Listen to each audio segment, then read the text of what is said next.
79 সালের ইলেকশনে বিএনপি জয়লাভ করছে, বিএনপি ক্ষমতায় ছিল।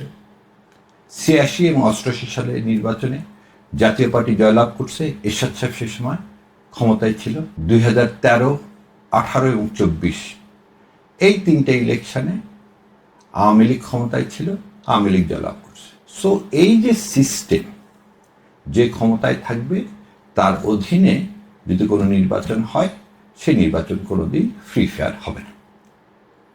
এই নির্বাচন থেকে বের হয়ে আসার জন্য বাংলাদেশ জামাত ইসলাম 1982 সালে তত্ত্বাবধায়ক সরকার ব্যবস্থার প্রস্তাব করেছিলেন।